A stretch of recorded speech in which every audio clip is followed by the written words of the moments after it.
Welcome to the DL Gaming Podcast. This week we're going to be talking about chasing static, PUBG, and thank goodness you're here. My name is Bobby.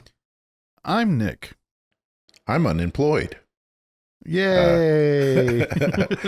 Yeah, that's how they work you in construction. They work you to death, and then when the job's over, you work yourself out of a job basically every day. The more work you do, the less time you have. But anyway, yeah, so you would think that translates to more. It might. I don't know. I don't know how next week's going to go. I have some interviews on Monday, and then after that, I don't know. Maybe. What's an interview for construction like? Is it like, can you swing this hammer like a monkey? You know, it's funny is Mila was just asking me, and she's like, "Are you going to wear something nice to your interviews?" I was like, "No, I'm going to wear construction work or clothes." And she's like, "I don't think you should do that. You should look nice." And I was like, I think this is the way it goes. I like how your 13-year-old daughter's giving you life advice for job interviews. She just had a good idea for a business that I've been kicking around. Anyway, well, we'll see. Secret time. Can't share just yet. All right, what are we plugging this week? What are you plugging this week, man? Oh, I put the other one at the bottom. I thought you were going to go first. Okay, DLG Con coming up really soon, November 1 through 3. 1st through 3rd. We have blocked out segments controlled by certain people. So at the very beginning, we're going to have like an icebreaker with hopefully a lot of people show up, and this is all digital. And we will be playing games where with an infinite amount of player base. So like Gartic Phone or I believe Golf It has no limit. So hopefully a whole ton of people show up, and we'll be able to accommodate them all. And then throughout the week, we'll be posting this soon. We're going to have a whole schedule, and then we'll just adapt according to how many people we have on at any time. But one of us casters should be on and leading the way at every point through Friday night through Sunday afternoon. And that's the plan. It should be a really good time. Buy your beers. Try to skirt all responsibilities you have until that Monday, and yeah, that's the plan. Yeah, we'll have things like a Street Fighter tournament. We'll have some other games that we'll be playing. It's going to be a great time. We're going to watch some movies and stuff and drink and play all kinds of games and talk shit. If you're new to DLG and you've never been to a DLG con, this is like the Listerine strip of DLG cons. This is our first digital one we've done in a long time, or first time ever, I believe. And you'll get to know a lot of people, and then probably decide if you want to go to one in person or not, which is a different ball game. Yeah. Next year we should be having a normal DLG con, hopefully. But yeah, please come to virtual DLG con. If you want to host something and you're a prominent member of the DLG con community, aka a JP Diddy, a Tagaloro, an Eat Less Beef, anything like that, please let us know if you want to host an event, and we can try to slot you in or something. Absolutely. Thanks for sending that in. But yeah, I'll be putting in the supporters page here pretty soon. Supporters page is on our Discord for those who chip in. What's up, Bobby? All right. What are we doing? Well, before we get into the show here, we should say Christian is not going to be joining us for the next few weeks. He recently just had a child. He posted pictures in Discord, but I think that might have been in our crew chat, so not everyone can see it. But yeah, he is now a proud father officially, so congratulations to him. And, of Mara. Dude, congratulations. Yeah. Star Wars character from, that it's no longer canon, so I don't even know if that's like Star Wars anymore. I should send them an email. I'll let them know. What is canon these days? Yeah. Yeah, congratulations, buddy. It's a big step in life. Congratulations, man. Enjoy all the free time and no sleep. I know that sounds contradictory, but that's the way it is with a newborn. Message us if you need anything. We'll do like a tribute video to you soon. Dude, Sam was so afraid of the baby stopping breathing randomly that she just slept with her hand on the baby's chest all night, every night. Dude, it's just like, it's crazy. It's a big fear. It's a big fear. There's I'm over there fucking dreaming about whatever the fuck monster trucks. Dead asleep. Doesn't surprise me at all. So this is the segment after announcing a major life event for our crew members where it's called We Ping Things. It's where we note something very quick that's happening in the gaming world. It doesn't have to be directly to video games. However, we talk about tech and all kinds of stuff. What do you got for us, Bobby? This is arguably the biggest news of the year for the gaming world. So I am pinging NVIDIA's new graphics cards, which are going to be announced at CES in January. This has not been officially announced, but it has been leaked from several credible sources, so I think we can count on it. CES is the big convention, the Consumer Electronics Show that happens every January in Las Vegas. You have to be in the industry to go to it. I don't know if I'd want to go because everybody that goes gets sick. It's all these viruses from around the world just being passed around. But they do a lot of announcements there, and one of them is going to be NVIDIA's new graphics cards. We're talking about the 5000 series. A few specs were leaked, no prices yet. And I know that's like the big thing we're all wondering is how much are these going to cost? But the 5090 is going to have 32 gigs of VRAM and use up 600 watts, which is a lot. A lot. Yeah, that is quite a bit. The 5080 is going to have 16 gigs of VRAM and use up 400 watts. So I guess that's about, the 4080 was about 320. So, and that was also 16 gigs of VRAM. So I guess that's on the level there. And the 5070, much to everyone's disappointment, is only going to have 12 gigs of VRAM, but it'll only use up 250 watts. So new graphics cards coming out. I think the 5070 is probably going to be the new standard pre-built PC graphics card, right? That's how it usually is. When we go to Costco and stuff like that, it's always either the 4060 or the 4070, whether it be a Super or a TI, whatever. But it's usually one of those, and you get them for like $1,400, $1,500. I'm for sure getting a 5080. This time I don't want to. I have a 3070. It lasted me over 4 years. I love it. But I've told myself that I'm holding off building a new computer until the 50 series comes out, and until there's pre-builts from some reliable companies that I'll probably be getting one of those like 5080s or something like that. So, just thinking here, so NVIDIA's stock has been skyrocketing over the last 2 years because they're the people making all the AI and everybody wants AI chips. And I just wonder how much of the company resources are going towards that. The money maker, the true money maker now is the AI side. I wonder if the overall quality of the graphics cards, I would imagine graphics cards are like less than 10% of their Don't you think now. that it doesn't come down to NVIDIA anymore? It's like the manufacturers like EVGA and all, even though I don't think EVGA, no, it's Asus that doesn't make graphics cards anymore, right? No, EVGA does not. Yeah, EVGA does not. What I'm saying is that doesn't it matter about those people instead of the quote unquote quality of the graphics cards from NVIDIA? That's only if you're buying a Founders Edition, right? Oh, no, I'm talking about the chips themselves. I'm just saying mostly I'm talking not about the quality of building them, but the innovation. Because I was just talking to an AI developer for Amazon, and he was telling me how they're moving all the resources over to AI, people that aren't trained, all these, and that like Amazon's going to start fucking up because they're all of the resources are going over to AI because they're behind. They're like 3 years behind because the company's panicking about it. And I was just wondering, as naturally a company would follow the money, right? If all of your money is coming from AI chips, are you putting your best and brightest into the 10% anymore? I guess we'll see after this series comes out and compare it to the AMD chip cards. All right, Emilio, what are you pinging this week? I am the Wii robot event that Tesla had. It's funny is my brother-in-law, he's a huge Tesla guy. And I am to some extent too. Like I love that they're pushing technology forward and stuff. He bought a bunch of stock, a good amount of stock before the event, and then it plummeted about 8%, I think. And his wife is freaking out because they put all this money in there. And he's like, calm down, it'll be fine. And I mean, to some extent, it's true. I was going to tell him, dude, it's almost better to wait till right after these events because it always plummets. Like, people are not used to what you're putting in their face.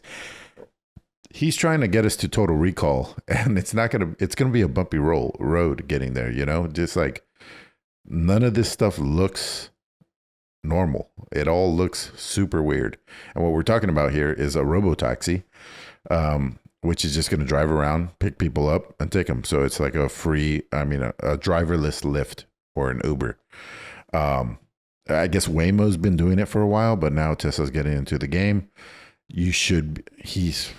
His numbers and predictions are always way off, but he's saying that you can buy a robotaxi for about $30,000 and just have it work for you while you sit at home and collect cash is the idea. There's also a robo van that does the same thing, but with up to 20 people inside. I think that would be great for a college campus or maybe a downtown situation, but just like the videos you've seen on the Waymo cars, people just jump these things and attack them because it's just a robot, you know? Same thing with the food delivery robots. They just get jumped and they get their spaghetti taken. It's so fucked up, dude. It's kind of sad. And then the Optimus robots were there. They were serving drinks. It was a little disingenuous because the ones that were meeting the people in the crowd were controlled by humans remotely, apparently, and doing the conversations. But the ones that there was the dancing ones, the one serving drinks, and another one. It was fully autonomous robots doing manual labor. So anyway, all of that comes 8% drop in the stock. I thought it was cool. I mean, I think I'm always pushing forward for the future, and I'm glad I didn't buy stock this time. Good. What's up with Costco pricing, Nicholas? Yeah. Speaking of the real world, what do you call it? So Costco, I learned something very interesting. They do not price match themselves when it comes to other stores. So there's been a lot of drama going on in the Magic the Gathering world. You can hear about that on the Magic the Gathering podcast. With the Magic Gathering sets that have been releasing, Costco's been selling Magic the Gathering cards unbelievably. And they're not bad deals either. They're like $39, $49 for a commander deck, and then they usually come with 3 packs and then 2 cards that are considered rare or planeswalkers. And so March of the Machines packs have been out for like a month and a half, and now the Lord of the Rings packs are coming. And the Lord of the Rings packs are currently on sale for online right now for $49.99, and you get 2 Lord of the Rings booster packs. And that's only $5 more than what I paid for them when I first bought them, which is a pretty good deal because those booster packs are like $9 each. Anyways, so everywhere on Reddit has been saying now that they're bringing the Lord of the Rings packs on, they will be $49.99, and whatever's left of March of the Machine is going down to $29.97. I've seen those prices already, which is insane, right? There are decks in March of the Machine where one of the decks has a $17 card, an $11 card, 3 $5 cards, and a $2 card. All of those card prices are all going to go down though because the supply is so much higher. They've been going up. People have been, because of the fact that they're, I don't know why. In TCG Player, they've been going up. Anyways, so I'm like, oh, I might as well get in on this. Some of those cards I actually need. And so I go to the Costco and I'm like, hello, sir. Here is a picture and video of like 80 different Costcos having the same price of $29.97. Can I please have this for $29.97? And he's like, no, it's up to our manager. They named that price. And it turns out all the $29.97 prices were in California, Oregon, and Seattle. I should go to my local and check it out. Yeah. There's a couple of decks that you should buy, and then there's one that you really shouldn't because it only has like one $3 card in it. But other than that, yeah, Costco, I don't know what it is. I love you, buddy, but fix this, please. Well, it's regional supply and demand, right? And that's dude. There was literally 6 decks left at our store. Like, yeah, like, that's exactly why. Why would you lower it down if you're getting full price? I wouldn't either. So go fuck yourself, Nick. Kick rocks. It was 43.49 was the price. Yeah. I'm like, oh, weird. Costco letting us down. All right. Next section of the show, we're going to be talking about highlights. These are the games that we have been playing. I'm going to kick it off with Chasing Static. This is a game that I've wanted to play for a long time. So this is a psychological horror game is what they call it. It is by Headwear Games. So this is the same developer that made Guard Duty. A very nice, short, point-and-click adventure with a very, very small team. And I interviewed the developer of that game many years ago and had a very nice conversation with him. This was the game he was working on at the time that I interviewed him. And he didn't reveal much about it, but he had said it uses sound in an interesting way to explore a map. And he also had talked about how it uses these PS1 type graphics, very reminiscent of the early Resident Evil games. So I finally had a chance to play this. Years later, I'm way behind on this, but it's a short game. It's a couple of hours. You can get through it pretty quick. It is kind of a walking simulator, but there are a lot of inventory-based puzzles, walking around the map, finding things, using those things on other parts of the map, stuff like that. So it's a little more interactive than a walking sim. It does have those PS1 graphics that I mentioned, which from the screenshots on the Steam page, don't look that great. I don't think it sells the game as well. But once you get into the game and you start playing it, like I was having flashbacks to like gaming in the 90s. Like it was just like, whoa, he nailed it with the visual aesthetic here. It's got these PS1 graphics, but also this VHS type filter used at parts. It's a really nice look. It is open world and it can be kind of hard to find the items, which I found a little frustrating. The mechanic where you use sound is pretty cool. Like you use this sonic device and it kind of guides you. So even though you've got this big open map, it kind of guides you in the directions you should be going.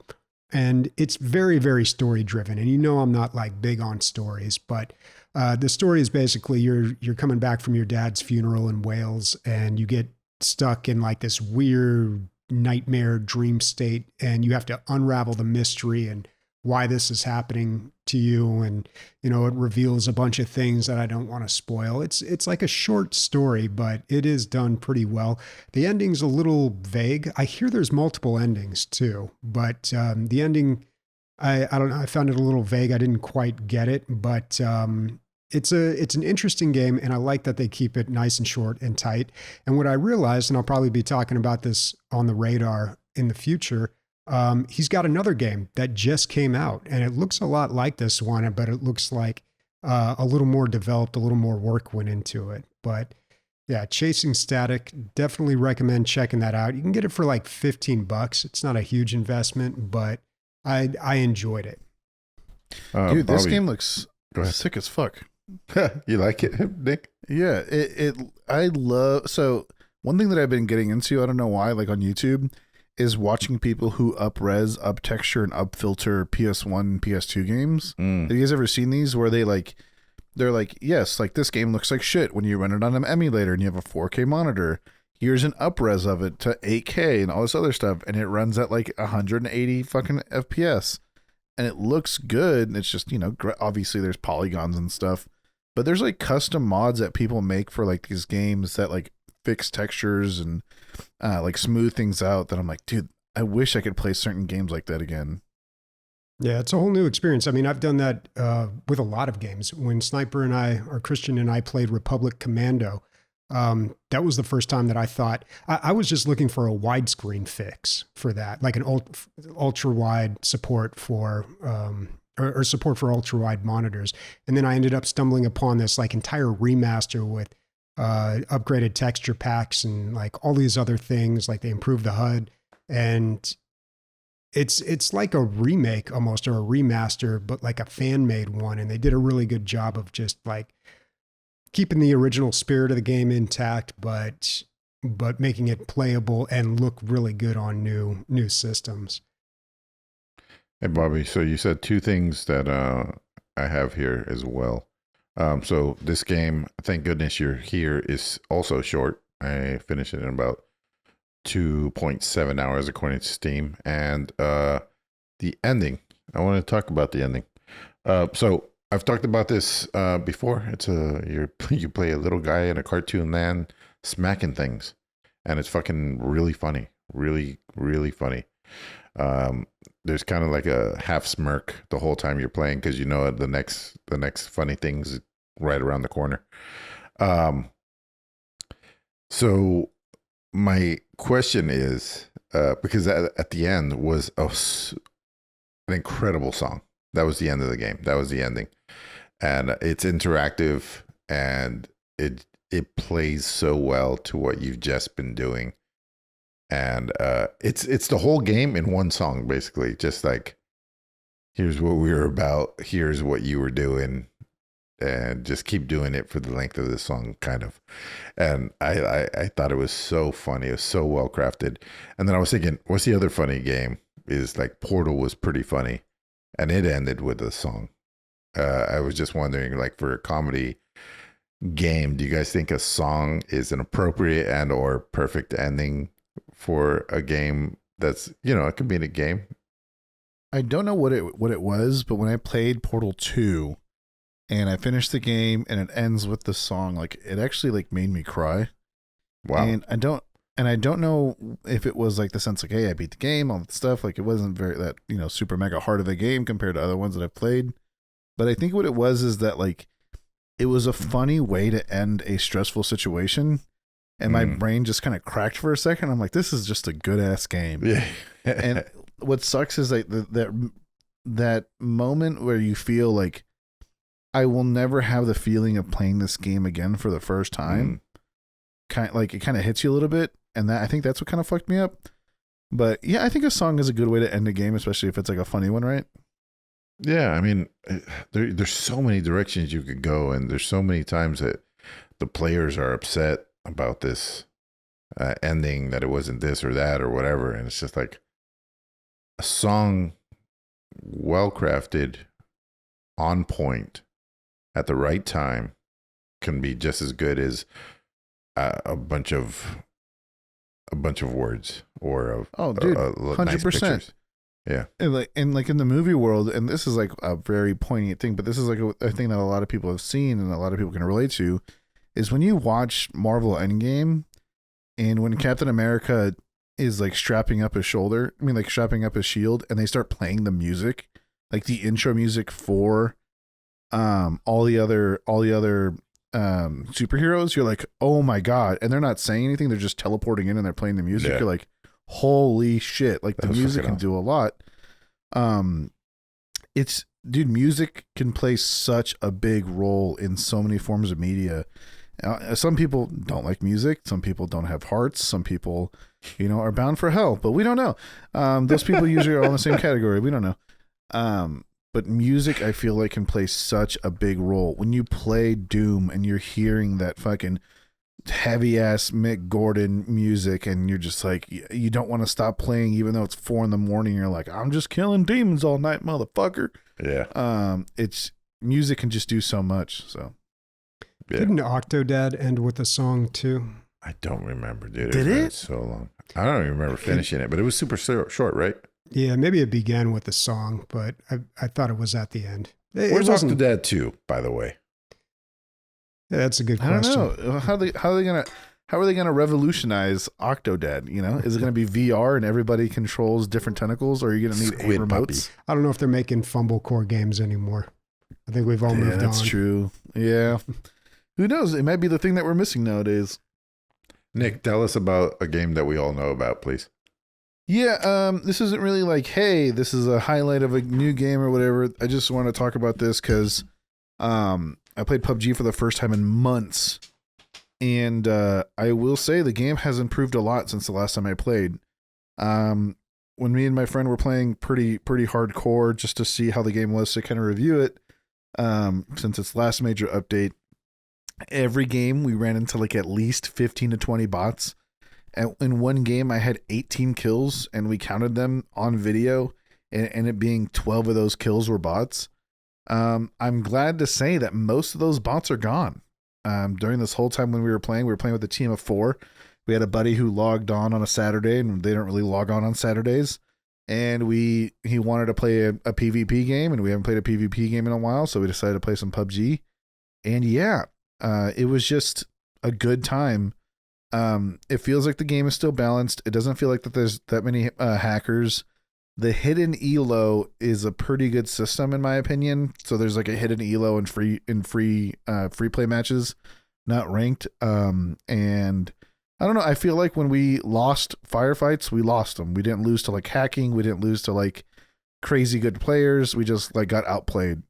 When we won firefights, it feels like we won very well. Overall, it's just a good time.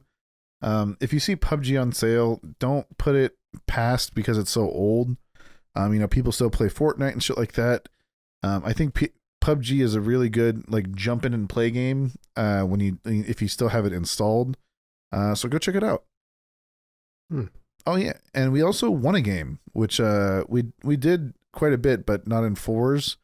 But we played I think a total of 9 games. We got second place 3 times. We lost a couple almost immediately, and then we won one, and it was just it was a blast. Still one of the best 4-player co-op PvP. Well, I shouldn't say co-op, but like PvP games on the market. It still does have all the cringy, super hypersexualized costumes and stuff. But it's for a different market. It's also still adheres to mobile users to a point, but it's still a bunch of fun. Check it out. PUBG still a bunch of fun. You heard it here, folks. Yeah. It's got to be such a completely different game than the last time I played it, which was 2017. Your brain will probably explode if you log in, by the way, because one of our friends was the same situation as you, where he hasn't logged in like 20 something, like before 2020. And he had so many pop-ups that it took him a total of 11 minutes to get able to be ready to play the game again. You just guaranteed that Bobby's never going to touch it again.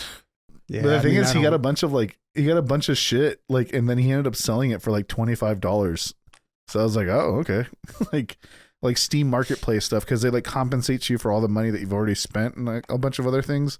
I don't know if they still do it, but it's pretty interesting. But he was probably a super heavy player, right?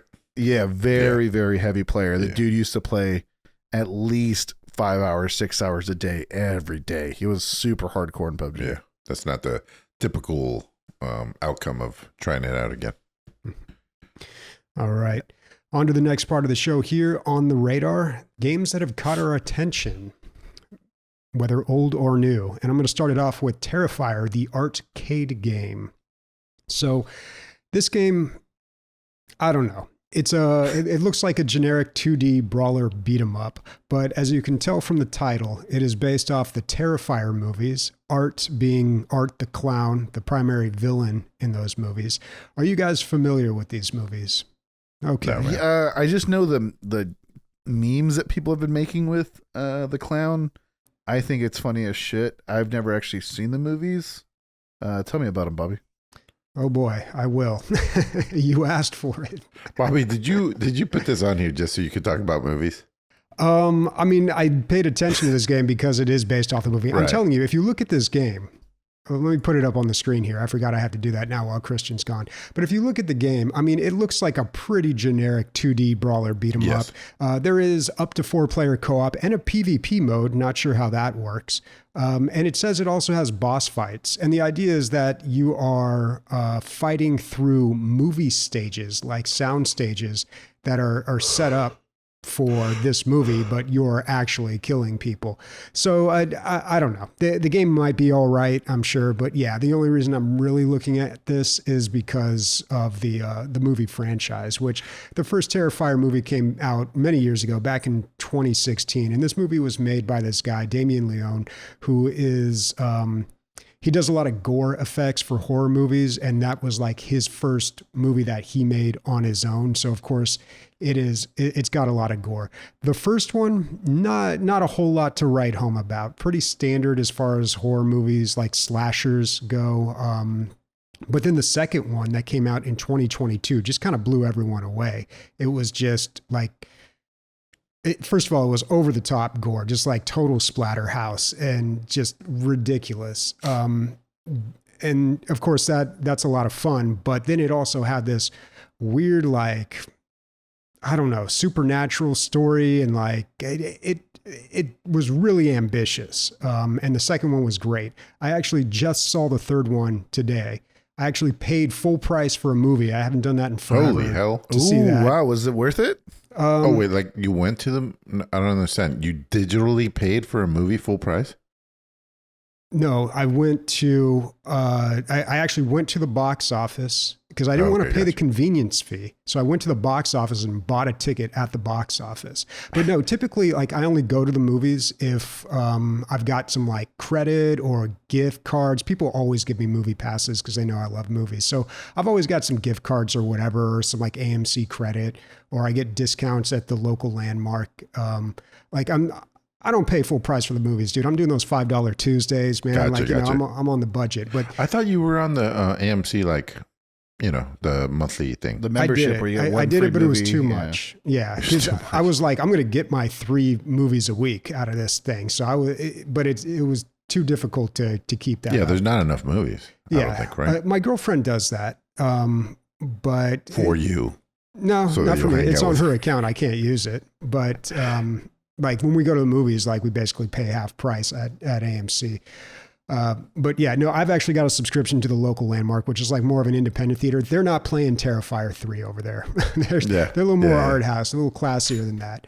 But wait, the movie is a little classier, or the place is, I'm confused here. Theater is a little classier than that. They don't play, they don't play just anything. But yeah, so I saw the third one today. Name, dude. What, Terrifier? Scarier 2 and Scarier 3.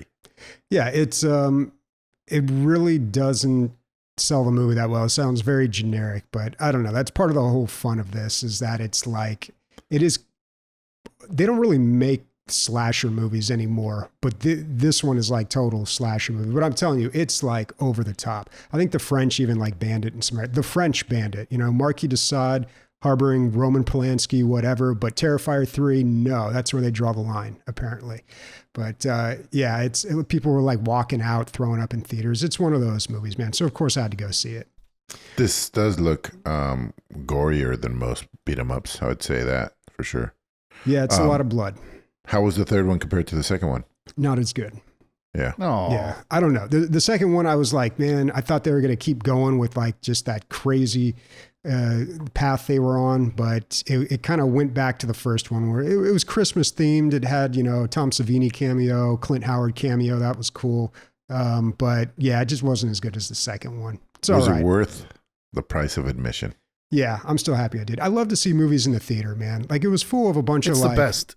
Yeah. I love the community experience. And I was going to ask you, Vivian, go ahead. Are you down? Do you go and watch like kids movie? I know you went to watch Sonic, but are you going to go see this Wild Robot? That probably not rave review? No, I will see that, but probably not in a theater. Okay. I'll definitely catch that on streaming though.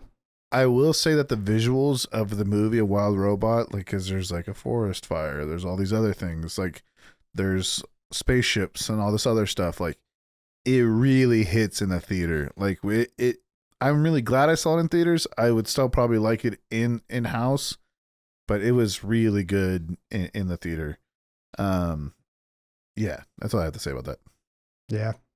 Yeah, no, I agree. Movies are different in the theater, and I do like to watch some on the big screen with a nice sound system. I mean, I got a pretty nice setup here, but I don't know. A lot of times when I'm going to a theater, I feel like I'm almost like voting in a way. It's just like, yes, I support people making these types of movies. So, hey, Bobby, I hate to. I know people get a little sick of us talking about magic, but I got to talk about this new set and you talking about slasher films. So one of the cards is called Unstoppable Slasher, and it doesn't look like your typical Jason because I think they skirt getting sued a lot of the times. Yeah, they did. Yeah, the whole set is 1980s horror movie themed. Yeah. Mm-hmm. So nice. This Unstoppable Slasher is like this creature you can't kill it. You can kill it, but it comes back kind of wounded for a little bit, and then you've got 2 turns, and then it's coming back full force at you. And yeah, it plays just like an unstoppable slasher, like a Jason or whatever. So and wait, this is a deck or a set? Oh, a single card. It's a single card. Oh, okay. Yeah, but the whole set, all 100 and I think something 168 cards, are 1980s horror themed. Like some of the alternate card arts are VHS tape, like kind of like styled. Yeah, and Unstoppable Slasher is supposed to be Hellraiser, by the way. Oh, is it Hellraiser? And then the other mechanic that's in there is called impending. So they play this card early, less than it costs. So like a 6 cost card, they play it for 2, and it's out on the table, and you know it's coming because every turn it counts down, and you know it's coming, and it's kind of scary because you're gonna have to deal with it, and it is like impending, like fear, like impending doom feeling. Yeah, what it is you play it, it's on the battlefield, and every turn a timer gets removed from it, one counter gets removed from it. And so what happens is there's a benefit to playing it early, because you can play it and it can get removed. If someone plays destroy target enchantment, it can be destroyed. But if you play it for that impending cost, you get its enter the battlefield ability. And but it's a very, like, me and Emilio were playing, and I was playing a bunch of impending cards. He's like, I don't know what I'm going to fucking do in 2 turns, dude. Yeah, I don't know what I'm going to do. Like, I can't deal with that thing. Like, I'm a little scared. There's some trepidation. And I'm like, man, this, as far as them matching the style of the set with the mechanics, I mean, chef's kiss. Super well done. Yeah. I have to look up some decks on that. Yeah. Yeah, no, we will initiate you into Spell Table, my friend. We're going to get you. I'm literally giving him a deck just so he can fucking play with us, because we've been playing a lot. Yeah, all right. What's not Magic the Gathering, Nick? So Emilio, before I start talking about this, tell me the fighting game that you know with the most amount of characters in it.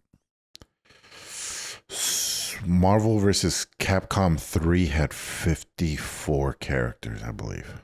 Maybe 55 with the secret one. Imagine a game with 3 times as many. It seems ridiculous. 182 playable characters. Is that just recolors, though? Nope. They all have their own special abilities. So this has been the work of essentially the Dragon Ball fighting game studio. I forgot what they're actually called. But this is essentially their magnum opus. And I was telling Leslie like the importance of this game. It's made by its publishers Bandai Namco. It's Spike Chunsoft Co. Limited. This has been one of the best received Dragon Ball games of all time. And I was telling Leslie like the importance of this game, and I wanted to put this on highlights, but I haven't played it, so it's not really 94% right now. Yeah.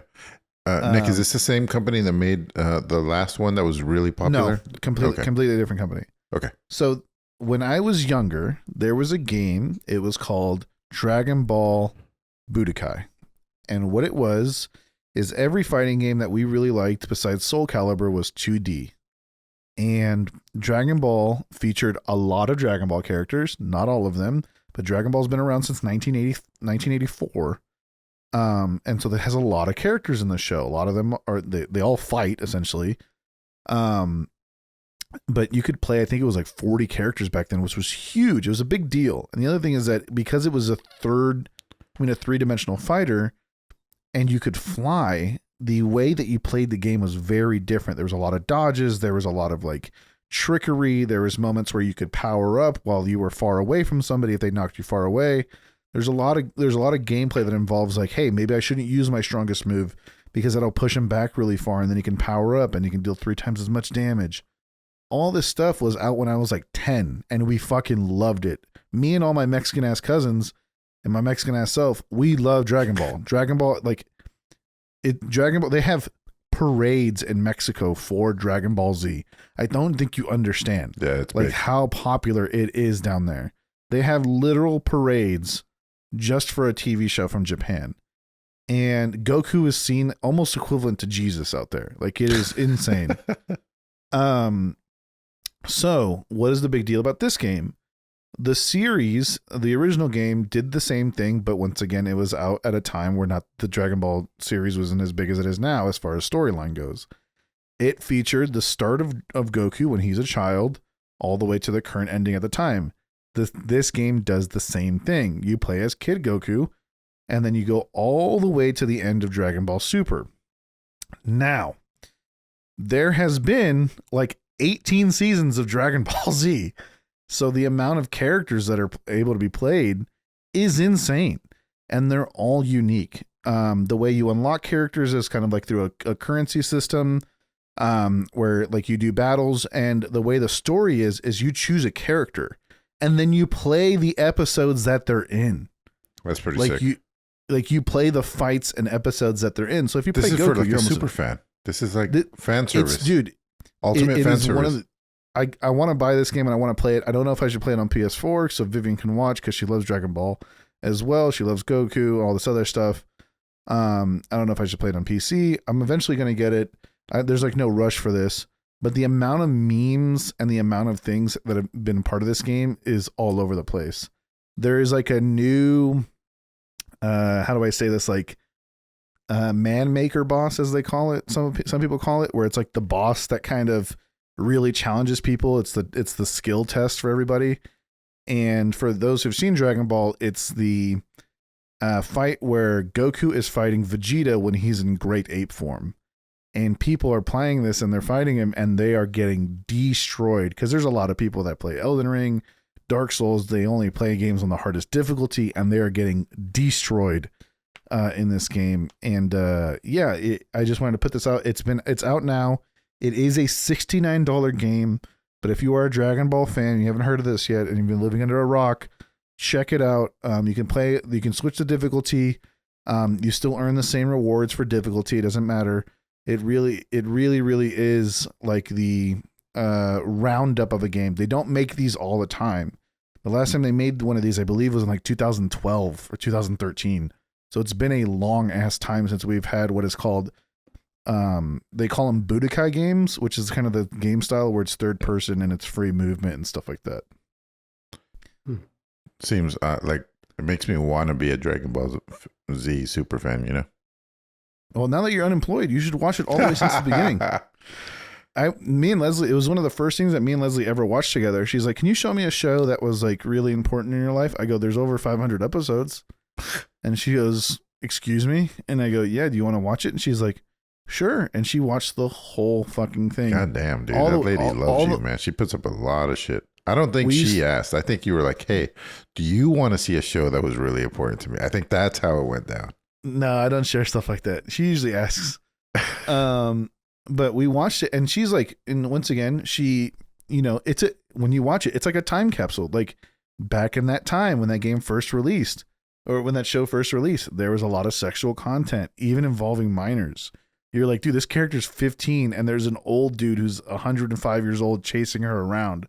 And it really is a time capsule to how media was back then. And it's still an amazing story. Like it's following like Goku and all the other characters and character development. There are so many Dragon Ball fans and they're there for a reason, right? But hey, I fell victim to having a Bourgeon fact the other day, or last night. So that's when Nick kind of embellishes things a little too much and goes into the area of falsehood. So last night I was telling a story where I was like, I was at this Marine ball and all these Marines are drinking, and this old lady that I was sitting next to at the bar picked up the tab for everybody, and it was $120,000. And my buddy picked up his phone and he started doing the math, and he's like, "That's 6,000 drinks, dude." Yeah, and we're all drinking, right? And I was like, "Yeah, but 100 guys or whatever." And he's like, "Yeah, they each drink 600 drinks, dude." Like, what are you talking? The math ain't mathing, you know? Yeah, $20 each. It's 600. There's no way that it was pretty funny. All right. Dragon Ball Sparking Zero. All right, Emilio, what you got? I don't know. I forgot. Okay, let's look.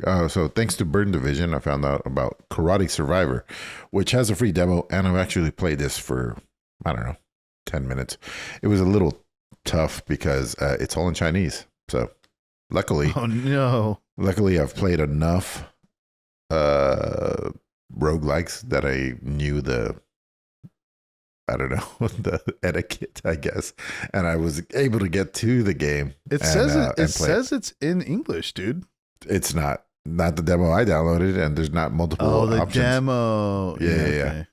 So, and there's, when you go to the Steam page, you can see the person streaming it generally, or a video of somebody streaming it earlier.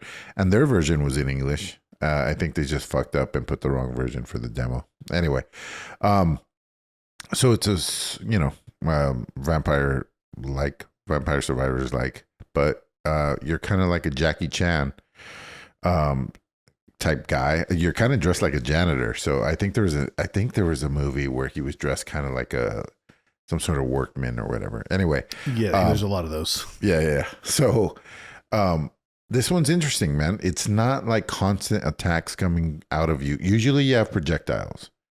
That's almost inherent. But this you do not. You have combos, and you have time in between those combos. So you have to time the time between the combos as your running time, and do it in the right way so that you're positioned to land your combo when the timer is up. So it's a lot about, Vampire Survivor is positioning, but it's more about running with a little bit of strategy. This is more like running and then attacking and positioning at the right second.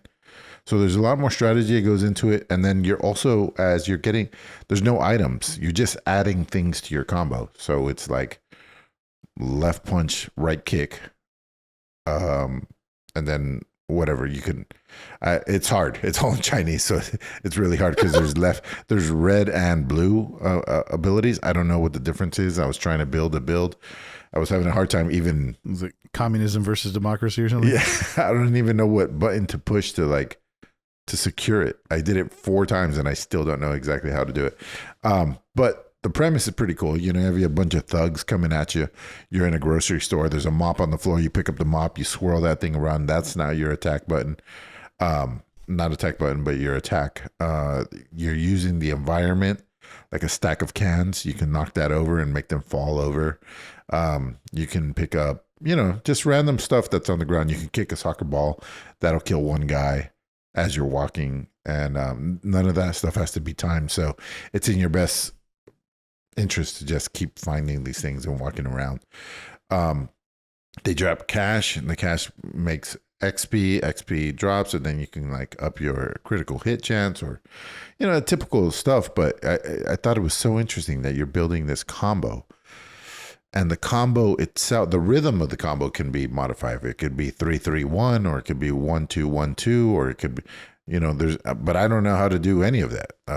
But I find some of the things that they were doing here pretty interesting. When I was watching the guy playing streaming on Steam, there was a lot of latency. Not in the video. The video's playing fine, but this guy's it's just chugging. I don't know if it was an early build and they uploaded that, because when I was playing the demo, it was playing fine. It just was in the wrong language. Anyway, I find it pretty interesting. I love, there's a new genre out there, and people are poking and prodding it and trying new things with it, and that's always exciting. I don't know if it's a world beater or anything, but it's interesting for sure. Definitely cute and fun. I give them that. All right. Karate Survivor. Yeah, it looks cool. I like that take on Survivor's where it's not just mowing down waves and waves of enemies, but you have to be a little more strategic about it. Yeah, you actually have to face things to kill it and be close and not get touched. Yeah, it's cool. It's different. Do you want to play something for Halloween, Emilio? It's a scary game now that you get free time. So this is a perfect time for Bobby to plug what you're going to plug, Bobby. Yeah, go ahead. All right. I feel like Nick was in the middle of something there, but no, you're good.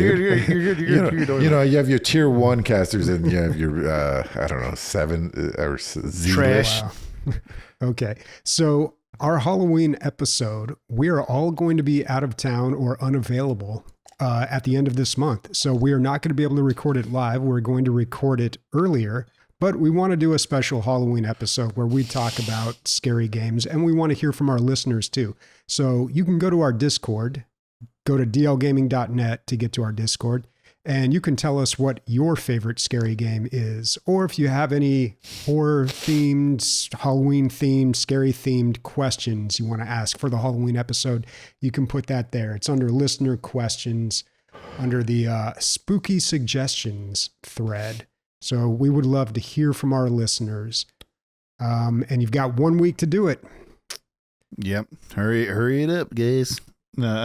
We want to hear back from you. Please let us know anything you want. If you want to give us a good story of you playing a horror game, or if you got something to share, you can even send in an audio clip, and maybe we might put it on the podcast for you to kind of extend that out. Actually, we usually when we don't have the technology while Christian's gone. Keep it in written form. I'll read it. Keep it in written form. We'll read it up. Usually when a podcast has call to action, they put it in the back of your mind, I'll do that later. It never happens. You got 1 week this time. I need you to pull your car over, or stop the tractor, or take your hands out of the person you're performing surgery on. You need to go and do this. Stop pedaling the swan boat. So what I was going to say, speaking of spoopy games and the games that are coming to play, there is a game, and it's $15, Emilio. It's made by a 3-person studio in Poland. It was released in 2017, and is known as one of the best horror games of all time from a top-down perspective. You play a dude that's in like these like woods, and they're haunted and stuff. I think I own this game. It's black and white, Darkwood. mostly? Mostly black and white. It's called Darkwood. If you haven't played it, you really, really, really should. It is scary as shit. The main mechanic of the game is that you can only see what's in front of you where light is populated. But there's a mechanic that kind of is like a hair on your neck kind of feature. And it's like when animals are chasing you and stuff like that, and you can hear them. That's the whole thing, is that like you're supposed to have surround sound audio or headphones to kind of depict where things are at. And it's just a really, really good fucking scary game. It's got a 97. And check it out. It's called Darkwood. They only made one game ever, and it's called... I played it for like a couple minutes. I don't know why I never got back to it. I even talked about it on the podcast, but I do own it. I just downloaded it. So that's perfect. That's perfect for our Halloween early extravaganza. I will play it with you because I only played like 45 minutes of it. So I will play it with you. It's so good, but we only played it a couple minutes. And trust me, I know what I'm talking about. I'm sure you do. Even Bobby played it. Bobby played it for 48 minutes. Did I? I guess I did. So it says Robert. It's a perfect game that nobody can put it out. Okay. It's hard. Scary games sometimes are difficult to put a lot of time into because they're stressful. So they're fucking scary, bro. Yeah. All right. We've got some listener questions this week. First one is coming from Jay Beckquest. What's a lesser known software you find very useful? Recently, mine has been GIMP.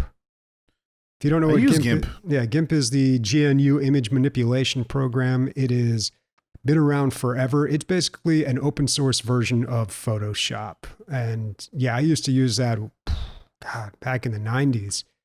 Not so much anymore, but it is a very useful tool.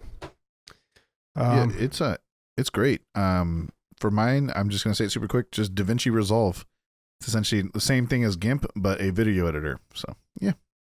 Well, it's not open source. It's by Blackmagic. They have a free version of it and a paid version.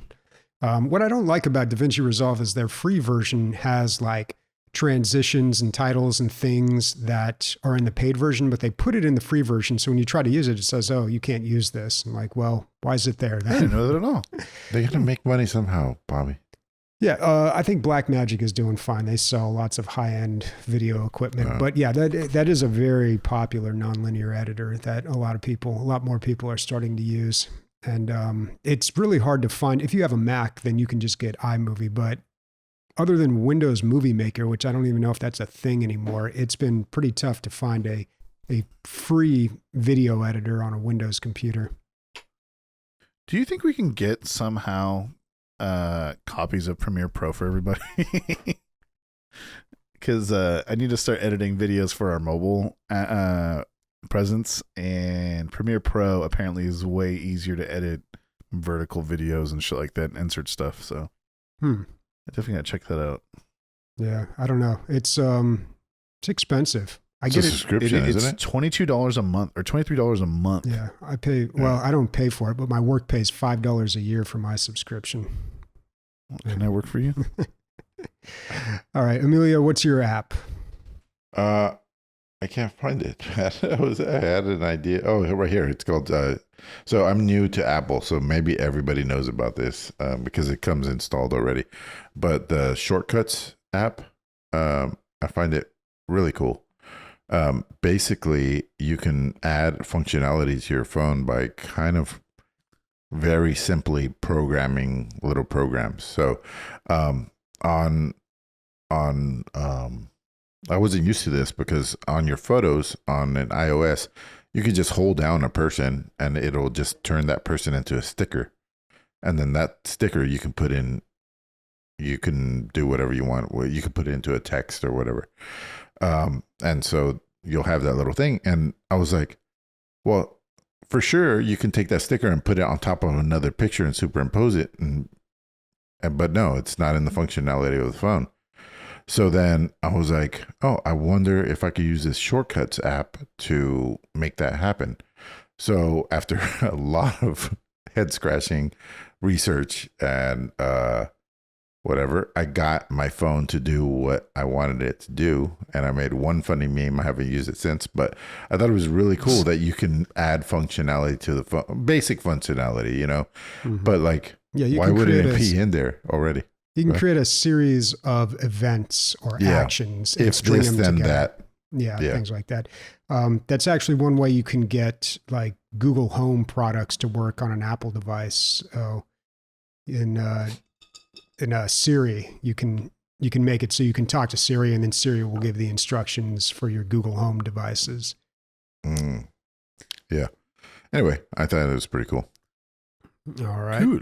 Bobby, what's yours? So he did say lesser known software. So I'm going to say Notepad++. Great replacement for the default Notepad software that comes with Windows, although they did finally include tabs and a few other things. But Notepad++, man, I couldn't live without that application. Yeah, it's a Notepad app that does all sorts of other things. Of course, it's got the tab browsers, but it's also got a plethora of plugins. CSV Lint, highly recommend that one, especially if you do things with like JSON files or like any like technical stuff. Like you got to have Notepad++. All right, next question from Warconius. With Red Dead Redemption being released on Steam, we have so many great games that have been exiled on console, now on PC. Do you guys like the Wild West as a setting for video games? Are there any settings or eras that are missing, like more caveman games? It's funny that he says that exactly, because that's exactly my shit. Like all the caveman games that I've played are like some of my favorite games. Like Far Cry Primal is probably my favorite Far Cry game. A long time ago on PS1, that's a guess. There was a game called Tale of the Sun where you just run around this planet and like collect. There wasn't really a point other than just running around. But if you get enough mammoth tusks, you pile them up in a pile so high that you can reach the sun, and that's the whole point of the thing. But it was so funny because while you were running, you'd poop and you'd also fall asleep. It's just like things that would happen while you're running. I love that game, and there's another caveman game that I'm not thinking about. There's a caveman character that was popular on one of the older consoles, and I can't remember what it was. Bonk? Yeah, Bonk was a TurboGrafx 16. Yeah, it was one of those weird consoles, I remember. Yeah, that was their Mario, and it didn't come out. Man, I saw the whole reason. I watched a whole mini document. It's so great when you're kind of into a little something. You're like, whatever happened to this? Somebody made a little mini documentary on YouTube, so I went and I was curious why TurboGrafx 16 didn't do well. And there's a whole thing on there and explains exactly what happened to it, even though they had more power earlier than everybody else. it was basically just marketing and the wrong people in charge of the American division, because the Japan version was doing really It took well. off, right? What's that? It took off, right, in Japan? Yeah, it was the first system to be at 16-bit when everybody else was 8-bit, and then they brought it up over here, and they just didn't know how to sell to Americans, so they hired some guys that were just kind of like salesmen, didn't know anything about tech, and just ran the company right into the ground, unfortunately. But then in the third year in America, they came out with Bonk. It was little too late, you know. God, I had one more fucking caveman game that I was even more than those, but I don't remember which one it was. I guess Ark Survival Evolved could be a caveman game. You do defecate while running around in that game as well. That's true. The Wild West setting, I'm a bit mixed on. Like, I'm not like super crazy about it, although that Call of Juarez game, Gunslinger, best one, great game, loved it. That was amazing. But as a setting or an era that's missing, I always like pirate games. I think there's a good amount of pirate games out there. I don't know if you're ever going to beat Sea of Thieves or like Black Flag, Assassin's Creed 4. So I don't know. I don't know that we need like a whole lot more, but I do enjoy the pirate setting. I think video games have covered like every setting in every era. I don't know if we're missing any. I think there's one era that we're missing actually. And that is what is known as actually the Forgotten War in the United States. And that is the Korean War. There's never been a Battlefield. There's never been a Call of Duty. There's never been a Medal of Honor that has covered the Korean War. It was one of the largest losses of life for China. It was this era where old truly met new. We had people using guns from World War II and even World War I. And we had fucking jets in the air. It was just an insane time. And nobody ever talks about it. Nobody ever kind of references it. I would love to see an actual like full AAA game on the Korean War era. We were so fucking like deluded in our thought on how to like design weapons. We made a gun, it's called the M14, and we decided to make it fully auto. And it shoots a bullet big enough to kill deer and most people in one hit, and we made it fully auto. And there's no pistol grip or anything. It just goes straight in the air. And we just didn't know what the fuck we were doing. Budgets were getting all over the place. We couldn't really the American people didn't want to deal with another war in the public eye. We were sending people to their death. And there was a point where Korea went all the way down to like the point, like South Korea went down to the point where it was 1/20th the size that it is now. That's how far the battle lines went. It went down to the point where we had a couple of beaches, and then we pushed back the Koreans all the way back to the Chinese border. And then the general at the time wanted to nuke with 36 nukes the Chinese border so they could never cross again. That was a decision that he wanted to make, and they wouldn't let him. It's just a really fascinating time to me, at least for war and human history. It's like a transition between the 1940s and 1930s into the 1950s, and we would almost consider the modern age now. Yeah, like modern warfare. It's a transition into modern warfare. I don't think Emilio, you're talking in your I don't think Emilio's mic's on. Yeah, it's just a transition, or it is a transition into modern warfare, kind of. Yes. Yeah. The last recorded official bayonet charge that's ever occurred was on Hamburger Hill, by U.S. forces in the Korean War. Crazy, dude. Crazy. Matt, can you imagine charging somebody with an M16 with a bayonet on it? Yeah. And your officer's like, let's go. And you're like, dude, this thing shoots 3 rounds at a time. What are you talking about? Let's go. Yeah. But yeah, it's just insane. Like the whole, and nobody ever talks about it. Nobody ever talks about the Korean War. Everyone talks about Vietnam.